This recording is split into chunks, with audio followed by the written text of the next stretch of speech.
Everyone, ఈరోజు KG మేమ చేపల పులుసు అండి. ఈ ముక్కలు ఉప్పు, కారం, పసుపు, ఆయిల్ పట్టించి ఒక 10 నిమిషాలు ఉంచుకున్నాను.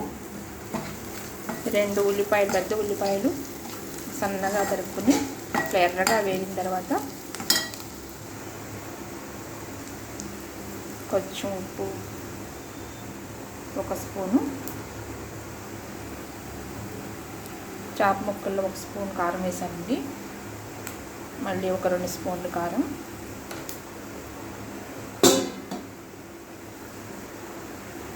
కొంచెం పసుపు వేసి ఫ్లేమ్ సిమ్లో పెట్టుకోవాలండి. ఒక 5 నిమిషాలు ఇలా ఫ్రై అయిన తర్వాత కొంచెం వాటర్,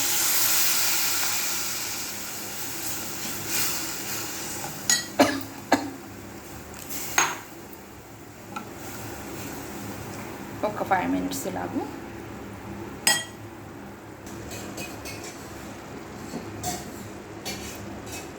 ఒక 1/2 స్పూన్ ధనియాల పొడి వేయాలి.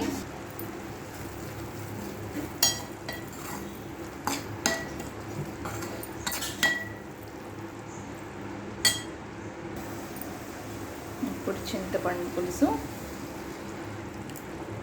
2 పెద్ద నిమ్మకాయలంత చింతపండుని నానబెట్టుకుని పులుసు తీసి పెట్టుకున్నానండి.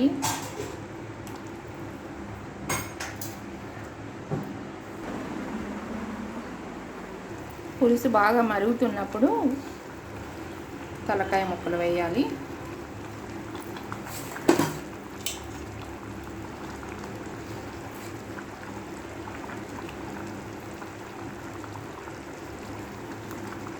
తర్వాత అన్ని పెద్ద ముక్కలు పెట్టేసేయాలండి.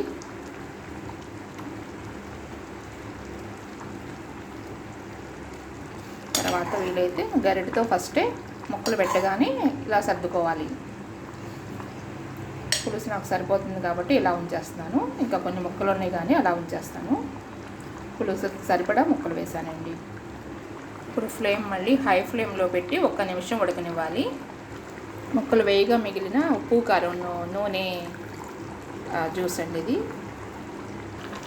ఉడకటం స్టార్ట్ అయిన తర్వాత అల్లం వెల్లుల్లి ముద్ద సరిపడా వేసుకోవాలి.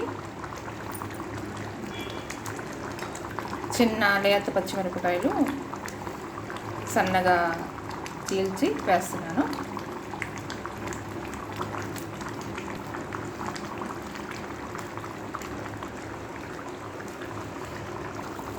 ఇలా ఉడుకుతున్నప్పుడే కొంచెం పులుసు తీసుకొని ఉప్పు, కారం చూడాలండి.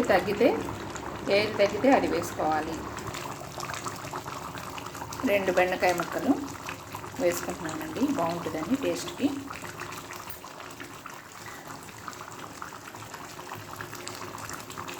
కొత్తిమీర, ఉల్లిగడ్డలు వేసి ఒక 5 మినిట్స్ ఉంచేసి స్టవ్ ఆఫ్ చేసుకోవాలి.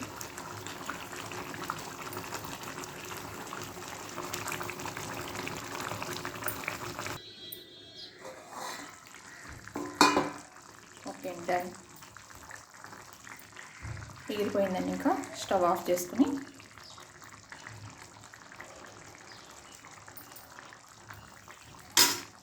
ఇంకా వడ్డించేసుకోవచ్చండి.